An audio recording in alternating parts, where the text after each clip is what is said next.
Un saludo a todos, a todas, a este espacio, la Mesa de Expertos, que es un trabajo común entre la Red Interamericana de Educación en Administración Pública y la Universidad Nacional de Colombia. Este espacio de diálogo internacional, interregional, es muy amplia la manera de decirlo, se ocupará en esta oportunidad de los asuntos de minorías y vulnerabilidades. Es un eje y gravitaremos especialmente en lógicas transversales que tienen que ver con niñez, mujeres e igualmente con indígenas. El formato de trabajo implica el diálogo entre estas experiencias y nuestros invitados e invitadas del día de hoy son los siguientes.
Gracias por tu presencia en este espacio y te escuchamos con ocasión de tus planteamientos.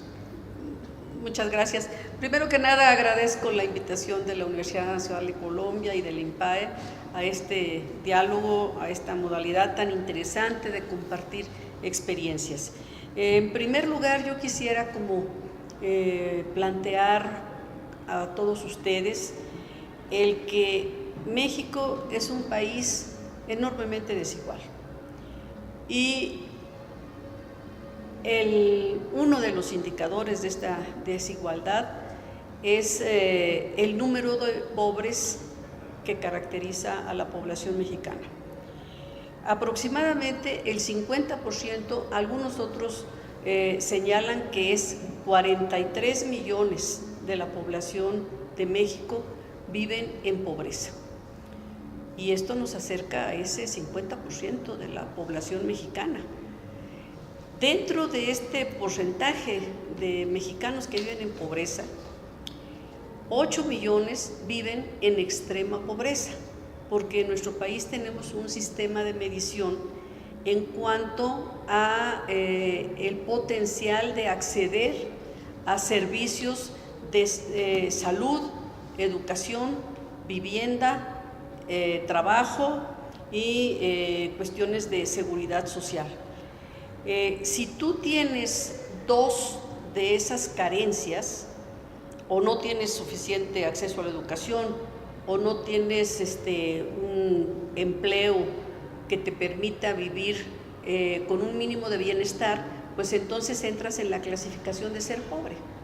Pero si tienes más de 3 carencias, entonces puedes entrar en la denominación de extrema pobreza.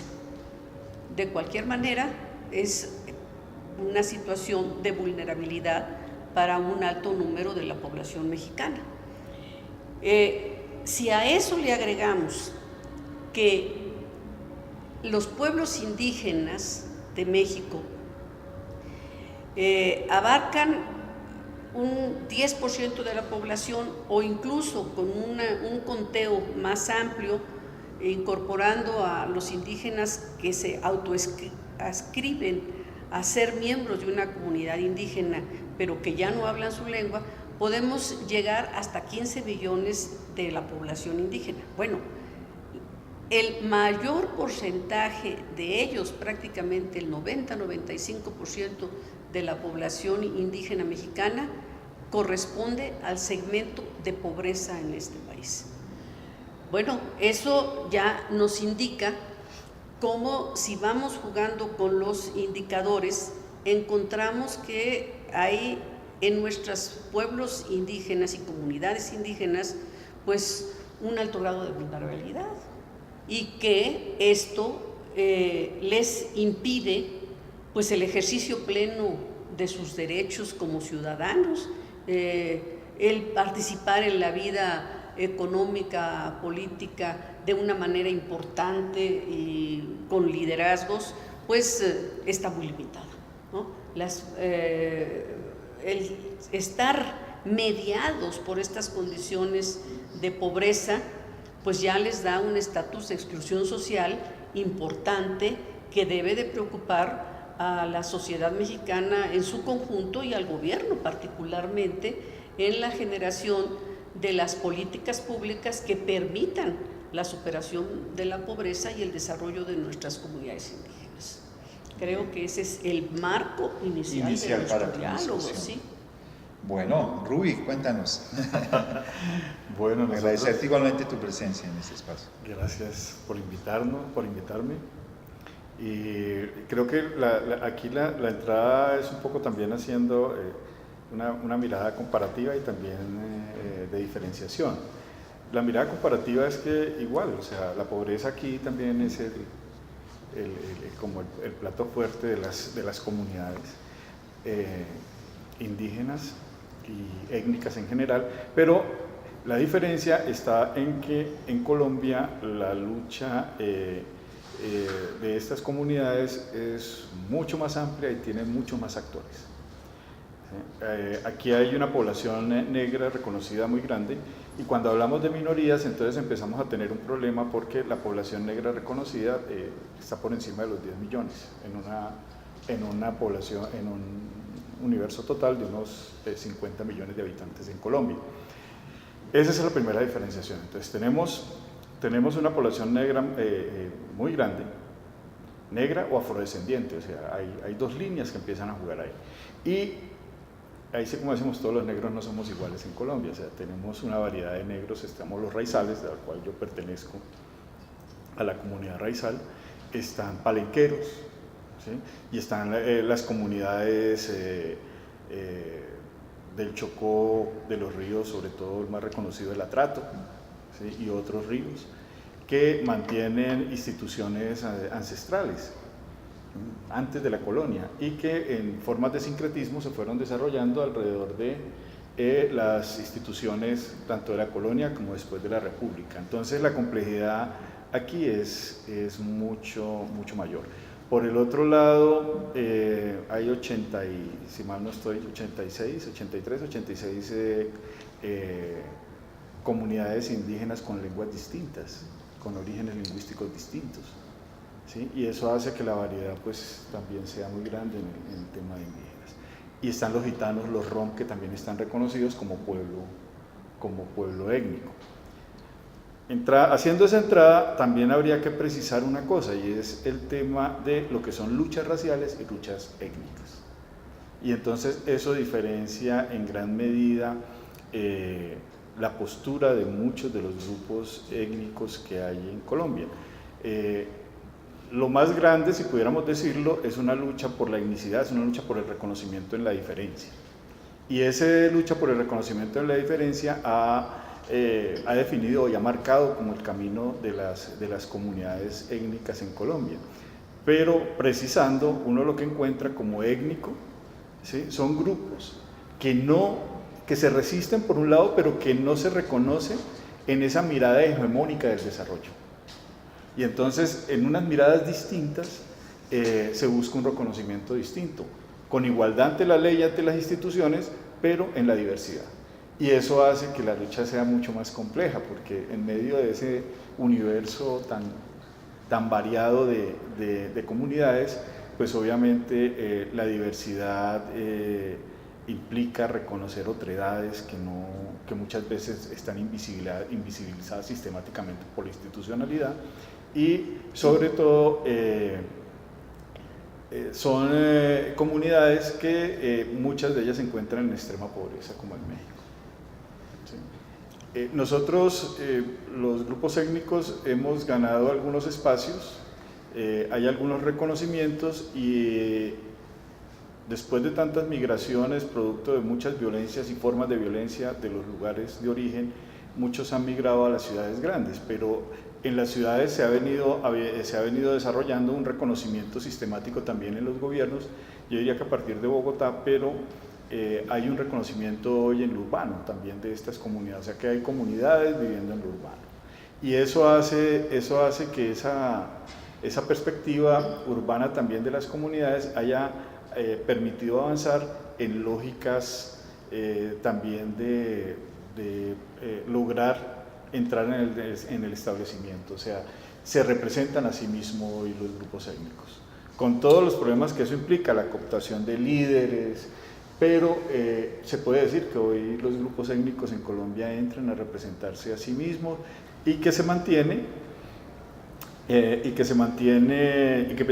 como ruta de lucha. Creo que plantear esas diferencias ya nos da como una entrada a entrar al diálogo pues, sobre grupos étnicos. Bueno, Adriana, primero la profesora Aranguren ha estado aquí en varias oportunidades planteándonos ese trabajo tan sistemático y fuerte que esa lectura que tienes de la diversidad de los grupos indígenas en Colombia.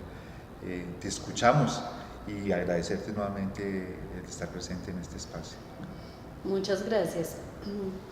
Pues ante todo, muchas gracias por volver a convocarme a este espacio. Para mí es muy grato y muy agradable estar acá y poder compartir la opinión sobre estos temas. Un poco como en relación con el planteamiento que nos hacen hoy en el programa, Colombia es un país que tiene un importante movimiento indígena, es un país que desde los años 70 ha venido organizándose y movilizándose. En el mundo indígena, en los pueblos indígenas, digamos, siempre ha habido una prelación por lo masculino.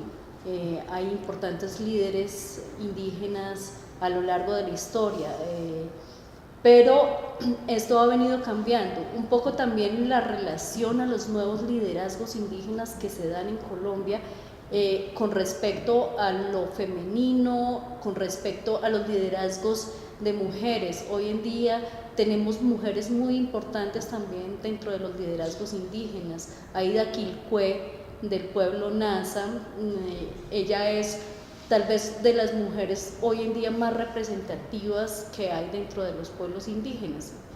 Esto hace y ha significado también incluso una postura dentro de las mismas comunidades y dentro de los pueblos indígenas por parte de las mujeres de una representación femenina.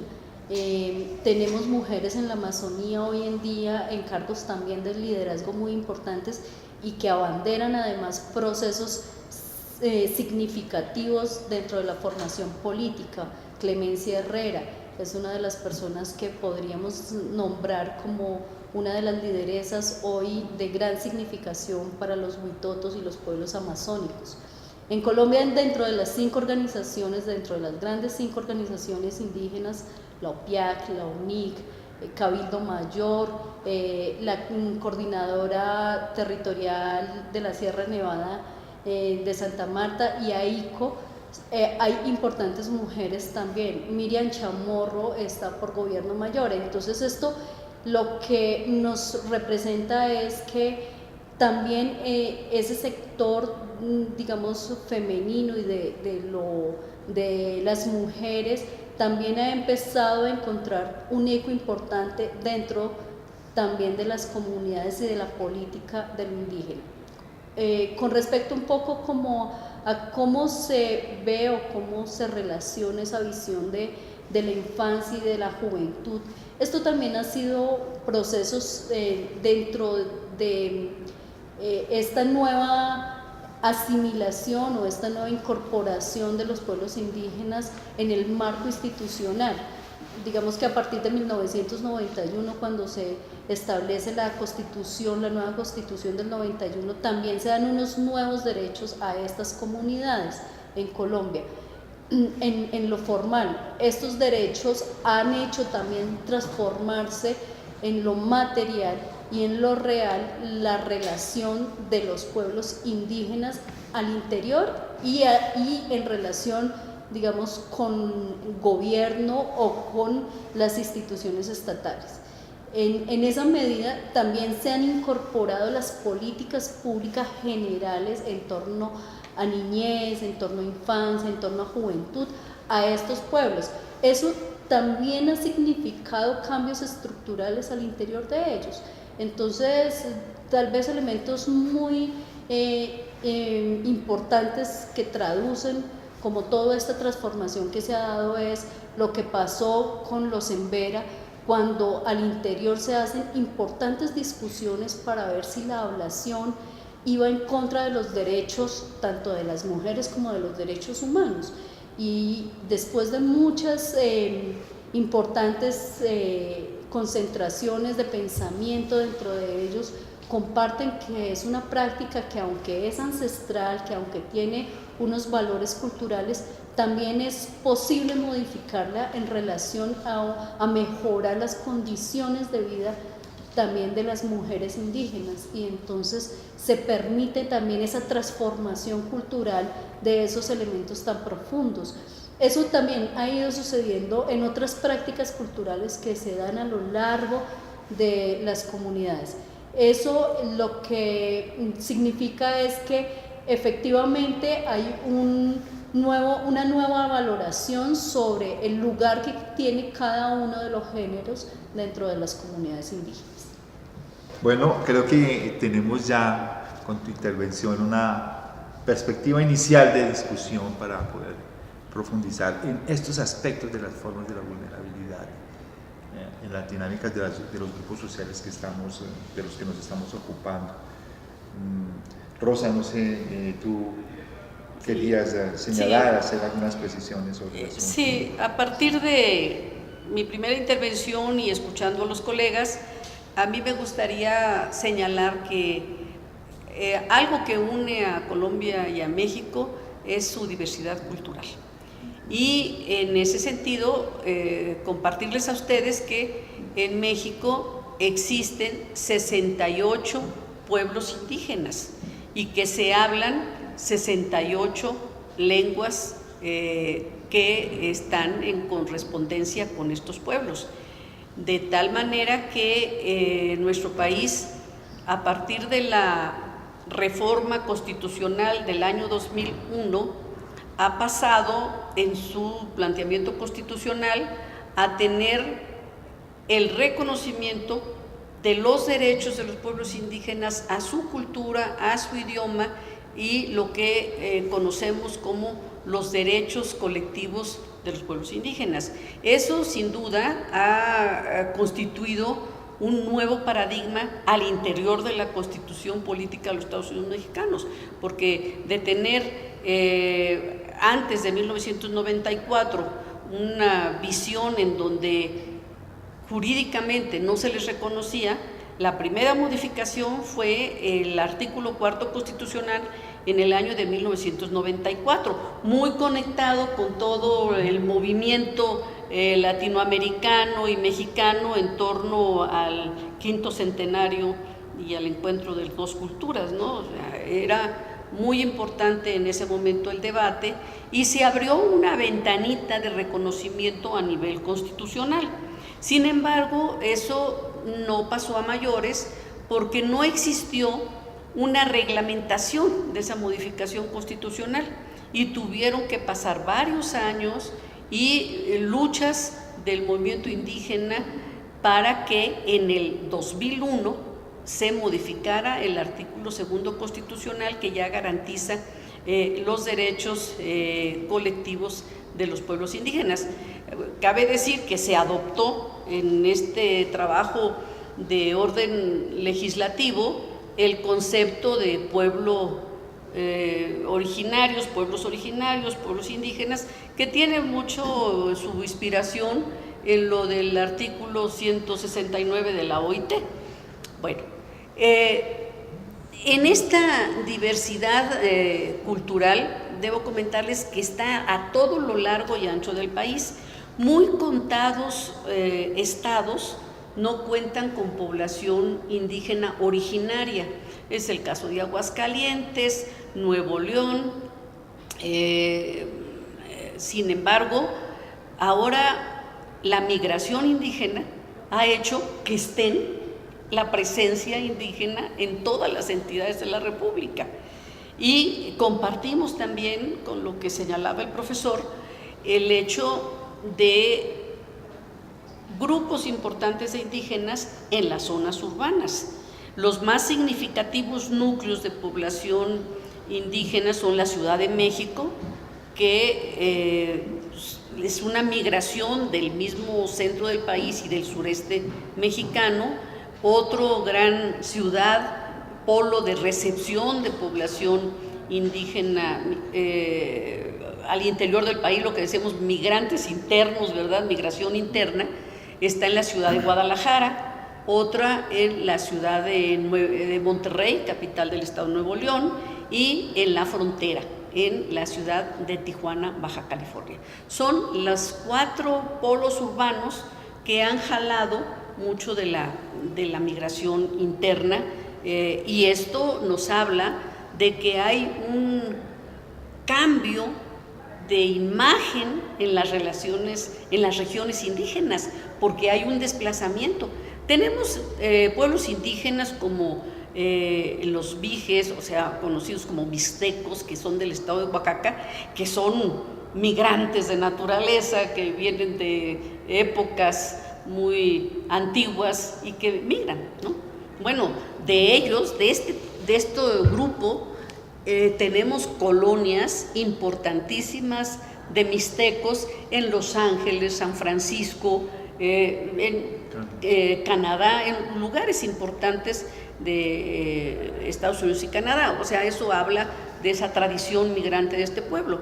Pero ahora el fenómeno está en que grupos de indígenas chiapanecos, por ejemplo, totziles, tzetzales, que no eran de tradición migrante, ahora están migrando por las condiciones de falta de empleo, de seguridad y por el deseo de tener, claro, mejores niveles de bienestar. Una cuestión inicial que quisiera señalarte con ocasión de eso. Tú has colocado uno de dos temas fundamentales ahí, y es este asunto que tiene que ver, de un lado, con los alcances de la ley y las limitaciones en términos de sus desarrollos, que es fundamental. Y esta otra dinámica de los cambios de la concepción sobre las dinámicas de indígenas, y no solamente de indígenas, sino de otros pueblos, la reconfiguración de órdenes de migraciones internas, es más, de la puesta en tensión de las lógicas de territorialidades emergentes nuevas que nos colocas. Mi pregunta un poco es, en el caso de la discusión que estamos haciendo, porque colocas dos lugares vitales, es cuál ha sido la percepción de ustedes en ese punto fundamental que nos propone Rosa. Sí, bueno, para contestar esta pregunta también vale la pena, de esas limitaciones de la ley, del ordenamiento jurídico en México en relación a pueblos indígenas, está señalar que si bien la población afrodescendiente que tú señalabas en Colombia tiene mucha presencia, pues en México no está suficientemente visibilizada, y incluso la ley de derechos de los pueblos indígenas no los menciona, no los contempla. Y tenemos núcleos importantes de afrodescendientes en el estado de Veracruz, en Oaxaca, que muy recientemente han empezado un movimiento por su reconocimiento y porque se les valore como tal en su identidad y en su cultura. Bueno, eso es una limitante de la ley. Sin embargo, el fenómeno de que ahora tenemos población indígena en las zonas urbanas que ya no tienen asiento territorial y que por lo tanto no tienen sus formas tradicionales de organizarse para la toma de decisiones, pues nos ha traído un fenómeno de cómo se integran en los núcleos urbanos a recuperar su cultura, no perder sus formas organizativas, y tenemos procesos de resignificación de la identidad en núcleos urbanos importantes.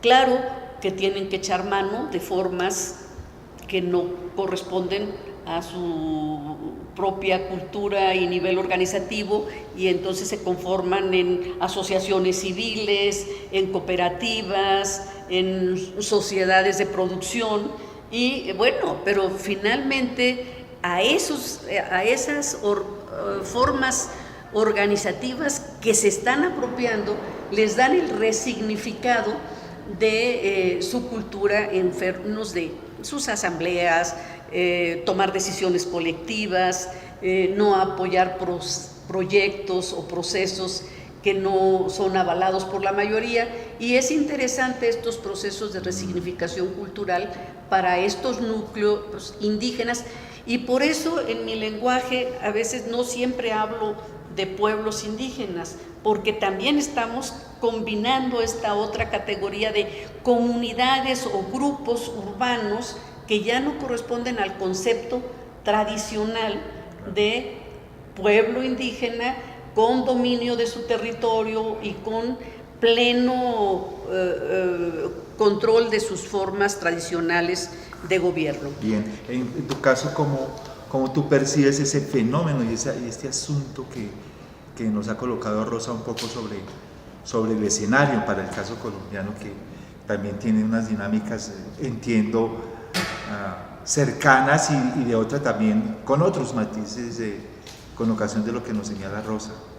Bueno, aquí en Colombia pasa un poco diferente a lo que tú nos estás planteando, Rosa, porque en Colombia sí ha habido, a partir del 91, un importante fortalecimiento de las prácticas culturales que incluso han generado procesos de reindigenización en Colombia. Pero eso también está relacionado en Colombia con los fenómenos, digamos, del conflicto armado y de otra cantidad de elementos dentro del escenario que han tenido que soportar los pueblos indígenas. Tal vez uno de los casos más interesantes es el de los cancuamos, que es uno de los 4 pueblos de la Sierra Nevada de Santa Marta.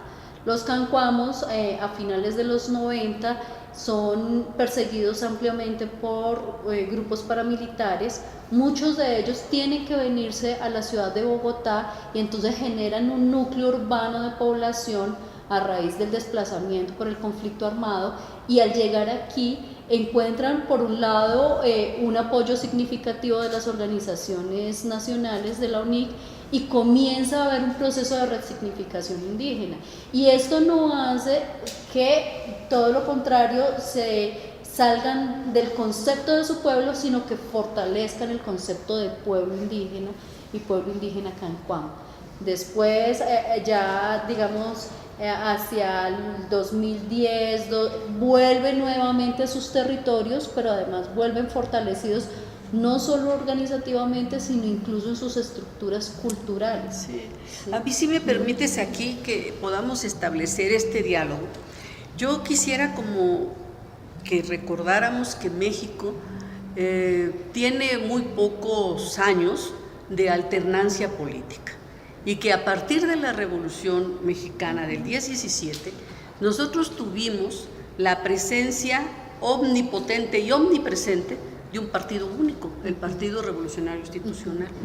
Y ese partido ahogó de una manera importante muchas de las expresiones sociales y de los movimientos indígenas. ¿Por qué?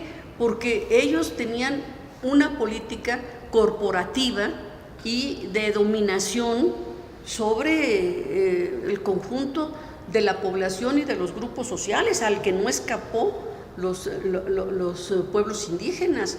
Entonces, la construcción de una auténtica vida democrática ha tenido que pasar por romper estas viejas prácticas corporativas, y eso se refleja evidentemente en que los movimientos sociales y políticos indígenas, que sí han estado presentes a lo largo de la historia del siglo XX, no han tenido como la preeminencia y la importancia en la vida política nacional como han sido los movimientos indígenas en Ecuador, en Colombia, en Bolivia, ¿no?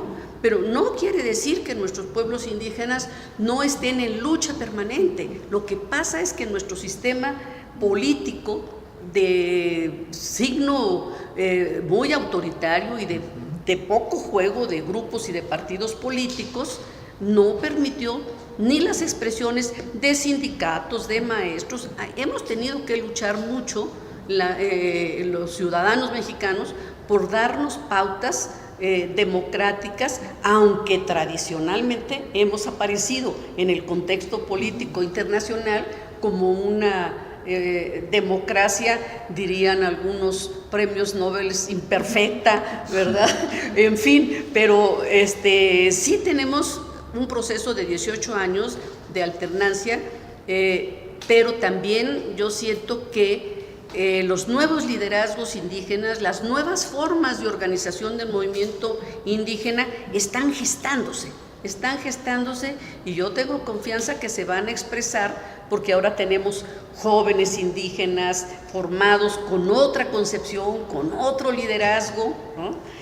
Hay el despertar de las mujeres indígenas, las tenemos participando ya, pero sobre todo en los espacios locales, ¿no? En los municipios, en los espacios de sus comunidades. En caso de Rubí, ¿cómo lees esa dinámica? Yo tengo, bueno, yo me voy un poquito más atrás en la historia, creo yo, para poder tratar de precisar algunas cosas. Yo creo que no, eso que pasó en ese momento posterior a la Revolución Mexicana, yo creo que es un poco parecido a lo que pasó posterior a la independencia en este territorio. Claro, la colonia había generado una serie de instituciones de protección para los grupos indígenas, y aquí hay dos instituciones muy fuertes, que son el resguardo y el cabildo. El cabildo era una cosa heredada del esquema de gobierno español, del reino español, ¿sí? Pero que sufre, como todos los sincretismos que han sufrido lo que ha llegado a este territorio, ¿no? O sea, todo se vuelve sincrético porque todo empieza a fluir y la gente adopta lo que necesita.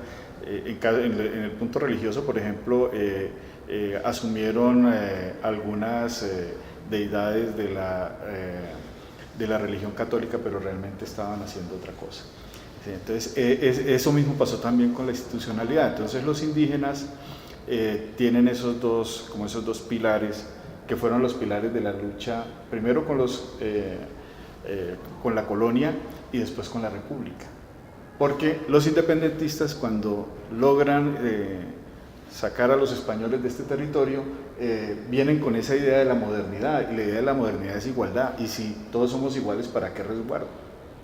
Y en el caso, Rubí,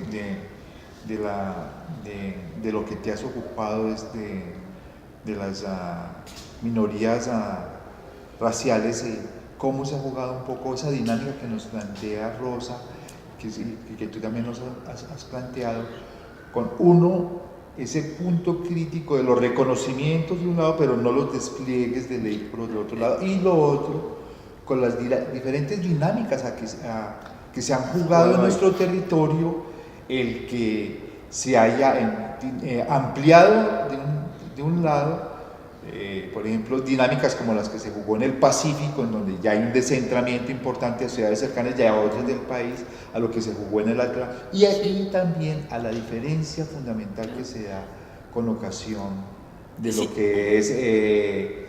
que es toda esta parte, ya no de la costa atlántica, sino de lo que corresponde al Caribe. Sí, hay un punto, y es que empieza uno a trabajar sobre una lógica que es territorios y fronteras. ¿Sí? ¿Cuáles son los territorios y cuáles son las fronteras que hay en esos territorios?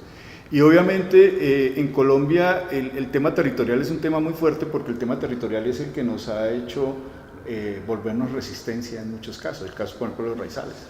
La violación de nuestro territorio, la ocupación de nuestro territorio es lo que nos hizo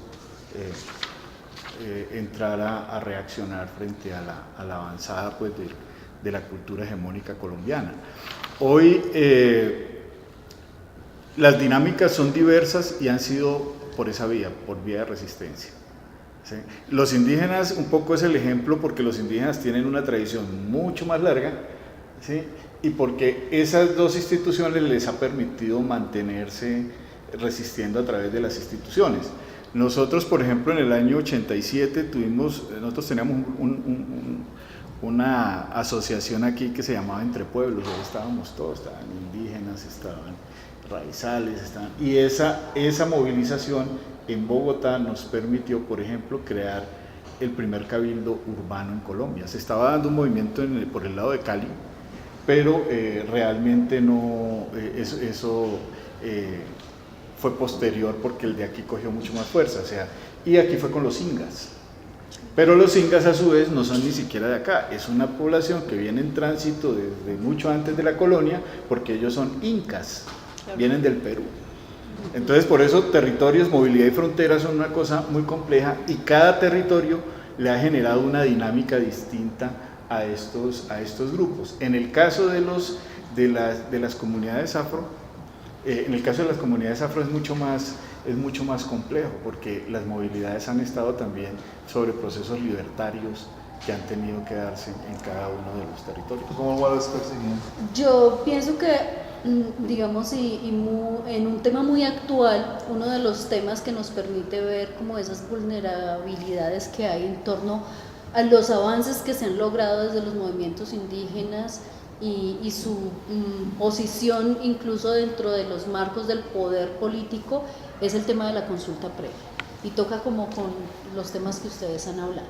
Una es que, digamos, la consulta previa, que además tiene un marco internacional, el convenio 169 de la OIT, a lo largo de estos años ha sido como una de las importantes herramientas que han tenido los pueblos indígenas para lograr posicionarse en términos de la política pública y frente a la administración pública. Que los tengan en cuenta, que estén informados, que efectivamente en relación con sus territorios y con lo que hay dentro de sus territorios se pueda darle prelación a la importancia desde lo cultural hasta lo ambiental, pero digamos también eso ha generado importantes resistencias a toda la expansión del capitalismo, y eso lleva a que desde Colombia se empiece también a generar una importante movilización desde los sectores, desde el sector, digamos, empresarial, industrial, para toda Latinoamérica, porque esto es un movimiento también para toda Latinoamérica, de comenzar a recortar esa posibilidad, ¿sí? Y eso lo que en últimas se está planteando es una importante vulneración nuevamente a los pueblos indígenas, pero especialmente a ciertos pueblos indígenas. Yo diría que sobre todo a estos pueblos indígenas amazónicos, que además son pueblos indígenas que tienen unas connotaciones especiales porque son pueblos no contactados, que no logran dimensionar esa relación con la administración pública. Sí, yo creo que tenemos más coincidencias que divergencias en comparación que estamos haciendo de la realidad de nuestros pueblos indígenas.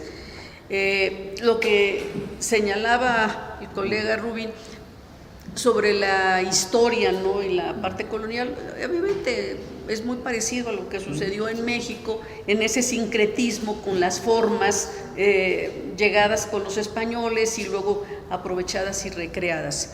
Y luego lo que tú dices, Adriana, que el derecho a la consulta es una herramienta muy importante y también está garantizada constitucionalmente bueno, por el ordenamiento internacional para los indígenas mexicanos. El derecho a la consulta es importantísimo, sin embargo, tiene muchos asegúnes en su implementación, porque el derecho a la consulta debe de estar totalmente relacionado con la toma de decisiones en acciones gubernamentales. Y lo que debemos de tener en cuenta es que los pueblos indígenas deben de ser sujetos de su desarrollo y no objetos de la acción institucional. Y la consulta en ese sentido juega un papel muy importante. En México, la apropiación de los pueblos indígenas de esta herramienta es desigual, ¿no? Dependiendo también de las condiciones económicas, sociales y políticas de la entidad, del pueblo indígena, es que la herramienta se usa con mayor eficiencia y eficacia. Sin embargo, nomás puedo decir esto, las políticas públicas, desafortunadamente en México, hacen un uso muy simbólico y demagógico del principio de la consulta, y a veces es simulación de consulta. Gracias. Bien, bueno, vamos a señalar 3 conclusiones muy rápidas, fuertes cada uno, con ocasión de este tema, de este panorama, de esta relación que se nos ha planteado en términos de los alcances jurídicos, la manera como esto se ha desdoblado en términos de las acciones de los grupos mismos, 1, 2, de las acciones gubernamentales, y 3, de otros grupos sociales. Claro. Entonces, muy puntuales en este asunto para tener un cierre de este diálogo. Entonces, comenzamos contigo. Bueno, yo creo que los pueblos indígenas tienen un reto muy grande en este momento. Primero porque hay una importante generación de normatividad en el caso colombiano.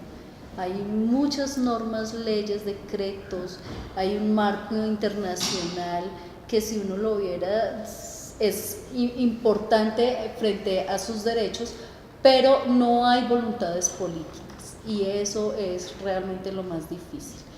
De hecho, en este momento hay un tema coyuntural, y es que es posible que ni siquiera los consulten para el Plan Nacional de Desarrollo. Entonces es un reto fuerte frente a eso. Frente a las acciones de los mismos pueblos, creo que gracias a toda esta historia del movimiento indígena, en Colombia hay fuertes organizaciones indígenas que van a lograr hacer oposición a todas estas políticas de gobierno, que van a lograr efectivamente tener posición, pero que la resistencia va a significar un largo aliento. Y frente a la relación con otros pueblos, pues bueno, en Colombia eso es favorable. En Colombia hay una importante cercanía entre pueblos indígenas y otro tipo de poblaciones, con los afro, con poblaciones campesinas, digamos. Aquí hay una relación de solidaridad importante en el movimiento social. Bien, gracias. Rubí. Bueno, yo creo que hay varias cosas ahí. Yo pienso, al igual que un poco lo que pasa en México, hay también una formalidad y una realidad distinta. Bien. Entonces, ¿cuáles serían esos 3 puntos? Los 3 puntos, la primera es resistencia. Ahí no cabe más, tenemos que seguir en resistencia, no hay otra. La segunda conclusión es que ese marco del capital global ha subsumido también los grupos étnicos, ¿sí? Y entonces implica revisarnos como grupos étnicos, revisar nuestras luchas, y que nos lleven a un punto en el cual no tengamos que competir entre comunidades étnicas. ¿Sí? Y eso implica la interculturalidad, que será discusión de otro escenario. Pero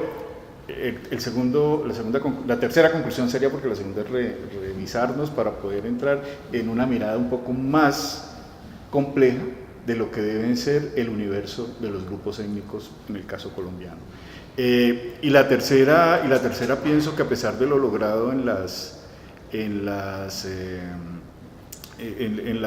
institucional y en la normativa, pienso que existen todavía vacíos muy grandes que no nos permiten abordar los temas como quisiéramos, y eso tiene que ver con una cosa, y es que todavía el grupo hegemónico, ¿sí?, no entiende la otredad. Bien. Sí. Te escuchamos, Bueno, señora Rosa. coincido mucho con mis colegas. Yo no quiero repetir, solo agregar que los pueblos indígenas de México requieren de políticas públicas y ahora que vamos a estrenar gobierno nuevo sexenal, esperamos que podamos avanzar en esa dirección. Políticas públicas que de verdad respeten la interculturalidad, que pongan en el centro de la atención la voluntad y los esquemas propios de desarrollo que las comunidades decidan darse a sí mismas y que avancemos en una vida democrática que no podrá ser plena si seguimos excluyendo a los pueblos y las comunidades indígenas. Para México, avanzar en la democracia, consolidar la incipiente democracia que estamos teniendo y que estamos construyendo, requiere plena participación de las mujeres y de las mujeres indígenas, por supuesto, y plena participación de nuestros pueblos indígenas, decidiendo ellos sus niveles y ritmos de desarrollo. Bueno, pues muy amables, muchas gracias por su presencia en este escenario. Estaremos pronto nuevamente con nuestra mesa de diálogo en estos conversatorios con INPAE, con la Universidad Nacional y con la Facultad y el Departamento de Ciencia Política en esta tarea de divulgar y interactuar con nuestros compañeros de otros países y del país articulado a un asunto fundamental, ese que son los derechos, eso que es la inclusión social, eso es el reconocimiento de las diferencias. Bueno, muchas gracias. Gracias a ti.